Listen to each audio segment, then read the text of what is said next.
McDoul Louardi. Vous désirez garder la nationalité française? Oui, monsieur. Très bien. Vous voulez signer la déclaration? Oui, monsieur le juge, merci. Oui. Guergat Boudjima. Approchez, approchez. Vous désirez garder la nationalité française? Oui, monsieur le juge. Très bien. Signez la déclaration. Oui, monsieur le juge. Cette cérémonie a lieu tous les mercredis. Au camp militaire de Rivesaltes, près de Perpignan, nous avons vu les harkis rapatriés d'Algérie faire leur premier pas dans la vie métropolitaine.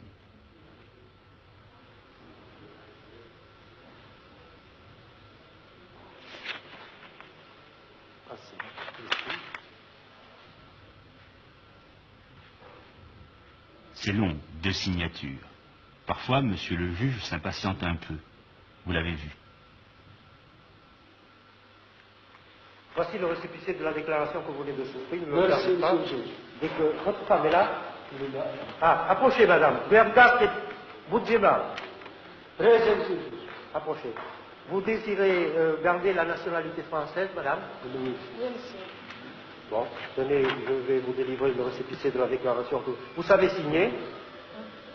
Vous savez signer? C'est comme ça. Hein? C'est comme ça. Non, je ne sais pas. Bon, ça ne fait rien. Voici le récépissé de la déclaration, madame. Voilà. Vous pouvez vous retirer, monsieur. Je vous remercie. Vous pouvez partir. Aoucha! C'est fini. L'arbitre, c'est fini, c'est fini. Est-ce que vous désirez garder la nationalité française? Oui, monsieur le juge. Oui, monsieur le juge. Oui, monsieur le juge. Oui, monsieur le juge. Et votre femme? Voulez-vous lui? Oui, monsieur le juge. Alors ça y est, vous êtes... Je suis français. Vous êtes français. Votre femme aussi. Moi et ma femme. Est-ce que ça veut dire que vous ne vous sentez plus algérien? Non, non, non, non, pas du tout. Plus du tout. Non. Je sens bien que je suis français pour le moment. Français. Et vous pensez que vous ne regretterez jamais l'Algérie? Jamais, jamais, jamais. Jamais. C'est votre pays natal pourtant. Oui. J'en avais marre, j'en avais jusqu'ici, l'Algérie. Alors maintenant, je pense plus à l'Algérie. Fini. Ne plus penser à l'Algérie, être français, ces phrases-là entendues un peu partout dans le camp n'étaient pas un constat, bien sûr. Seulement un souhait exprimé au présent dans l'espoir qu'il se réalisera plus vite. Le temps qu'il y faudra, c'est le problème actuel des anciens harkis. Et c'est aussi notre problème, puisque nous les avons pris en charge. Le camp, mis sur pied et dirigé par les militaires, a d'abord comme rôle de recevoir et d'héberger les familles de harkis. L'argent qu'elles touchent de l'État, sous forme de primes de secours, est entièrement converti en nourriture, linge et vêtements. Tout cela marche à merveille. Mais il faut aussi les préparer à la vie qui les attend en France. Aux hommes, on fait suivre des cours de préformation professionnelle, bâtiments et métaux, et aussi des classes d'IVM, initiation à la vie métropolitaine. J'arriverai demain en gare de Perpignan à midi. Viens me chercher avec un taxi. Voyez, on va essayer d'écourter le texte. Parce que plus il y a de mots, plus le télégramme est cher. Hein? Alors, là-dedans, on va enlever les mots inutiles. Hein? J'arriverai. Pourquoi? Parce qu'il y aura le nom de l'expéditeur. Hein? Je sais que c'est lui. Alors, on enlève le J. Aux femmes, on fait suivre des cours de travaux ménagers. Il faut apprendre à se servir d'un fer électrique, d'une machine à coudre. Il faut aussi apprendre à parler et à lire en français. Apprendre à lire pour une femme arabe, c'est un événement grave. C'est acquérir ce droit effrayant de penser, de réfléchir, de se mêler aux problèmes qui ne sont pas immédiatement ceux du foyer. Beaucoup, la plupart, ne s'y risquent pas. Ici, ce sont les femmes âgées qui viennent. Je ne dis pas le plus volontiers, mais avec le moins d'appréhension, de répugnance. Les jeunes n'osent pas.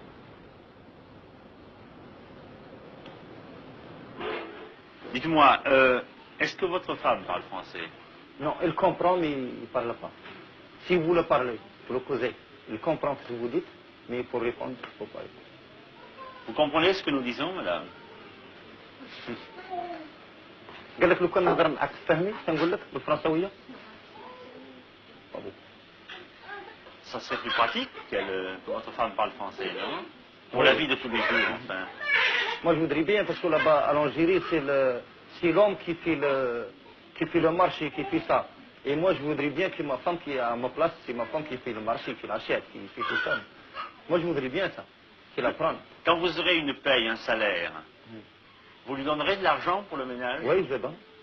Et je donne d'argent, mais il ne sait même pas compter. Ils ne connaissent pas ni billets de 1000, ni de billets de 500. Ils ont billets de 500 ou billets de 5000, et pour elles, c'est pareil. Pourquoi est-ce qu'elle ne peut pas suivre les cours de rattrapage? Si. Je ne l'empêche pas d'aller. Qu'est-ce qu'elle en pense, elle? تروحي؟ تقرأي ولا ما تروحيش؟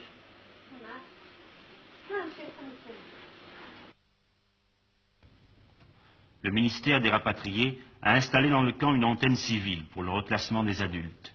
On y reçoit les demandes des employeurs métropolitains qu'on transmet à mesure aux intéressés. Je te provoquerai. Ça va. Ensuite, tu es libre. Et suivant? Les problèmes ne manquent pas. Voici un exemple. Bouffal. Amran. Ouais. Tu veux alors aller dans l'Ariège, dans une carrière de pierre? Oui. Hein? Oui. J'ai une place, on te paye 206 francs de l'heure. Multime 7 francs, et ça, Ouais. ça va? Ouais. Hein? Ouais. Et tu auras un logement. Ouais.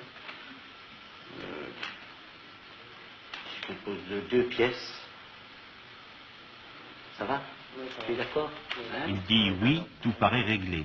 Maintenant, suivez bien ce qui se passe. Donc, tu avais un plaisir de te faire un homme et marcher avec moi? Ah, tu veux qu'il y en ait un autre avec toi? Oui. Avec la femme, c'est tout. Les deux. Les deux? Oui. Pourquoi tu veux pas partir tout seul? Mais si moi je n'ai pas la femme, alors je les enfants. Qu'est-ce qu'il a? Il parle de femmes, d'enfants. Ce n'est pas très clair. En tout cas, le responsable derrière son bureau ne comprend pas. Ce qu'il retient, c'est que Boulaf Amran ne veut pas partir seul. Ben, écoute, quand tu arriveras là-bas, tu verras le patron. Oui. S'il a une autre place, Oui. hein, Oui. tu me la demandes, puis j'enverrai un autre de tes camarades. Oui. Tu me donnes le nom. Oui. Hein, Oui. et je l'enverrai plus tard. Mais moi, pour les enfants. Non, ce n'est pas ça. Ce que Boulaf Amran essaie d'expliquer, c'est que sa femme n'est pas là, qu'il a 3 enfants à sa charge, et qu'il ne peut partir que si la femme d'un autre harki s'occupe de ses enfants à lui, pendant qu'il sera dehors à travailler. Ils vont faire un plaisir, faire un homme, marcher avec moi. Un homme, il est marié. Oui. Alors la femme, il faut savoir... Ah, qui pourra s'occuper évidemment de tes Voilà. enfants. Alors si moi avec l'homme l'autre, alors je travaille. Bon, ben, je vais te réserver pour un autre dossier où il y aura 2 Oui. ouvriers. Oui. Hein, tu voudrais partir avec un camarade. Voilà, des problèmes semblables, il y en a tous les jours. Oui, merci. Allez, ça va. Ça va. La La catégorie. carte d'identité. La catégorie. Elle est là. Ça va. Tiens, Merci, hein. voilà, d'accord. Une bonne solution collective au problème du reclassement, ce sont les chantiers forestiers. Celui de Pujol-de-Bosque, au-dessus de Carcassonne, est ouvert depuis quelques semaines par des Kabyles venus de Rivesaltes. Ils sont 37 à travailler là, sous la surveillance d'un fonctionnaire des eaux et forêts. Le soir, vers 5 heures, ils quittent le chantier et rentrent à Pujol-de-Bosque, un village abandonné qui est devenu leur village.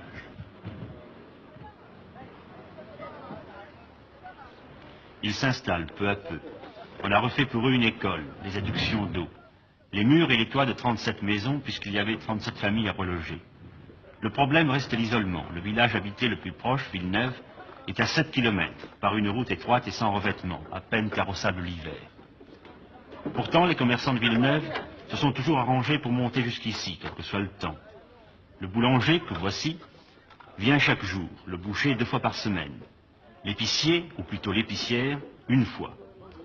Tous en fin d'après-midi, puisqu'il faut attendre que les hommes, qui seuls ou presque peuvent effectuer les achats, soient rentrés du travail. Le capitaine Boyer et l'adjudant-chef Vergès, qu'il va rejoindre, sont les responsables militaires du pays. Ils vont s'effacer bientôt devant l'autorité civile, c'est-à-dire devant monsieur le maire de Villeneuve, qui a Pujol de Bosc dans sa commune. C'est une expérience un peu particulière pour un maire de France d'avoir administré les musulmans, non? Oui, au début c'était un petit peu, ça m'a un peu gêné en somme, parce que ce sont des gens qui sont de notre forme, quoi, de notre civilisation que nous, peut-être notre mentalité. Alors, au début, mais après, je me suis très bien habitué, quoi, ce sont des gens très sympathiques. Au fond, avant l'arrivée des musulmans à Pujol de Bosc, vous n'aviez plus d'administré ici, si? Il n'y avait qu'un seul berger qui était dans le village. C'était le dernier habitant du pays? C'était le dernier, oui, pratiquement. Et depuis, vous en avez combien de plus, par contre? 190 actuellement. Et on espère en recevoir quelques-uns de plus, qui portera le nombre, l'effectif, à 250. Moi, ça vous a du plaisir? Oui. C'était un pays où j'avais beaucoup de souvenirs, hein, et j'avais un peu mal au cœur de voir toutes ces maisons tomber en ruine. Hein. Ben, de les revoir quand même retapées comme ça, hein. C'est un village qui a repris quoi, une vie tout à fait normale, quoi, avec toute cette jeunesse, avec toutes ces écoles.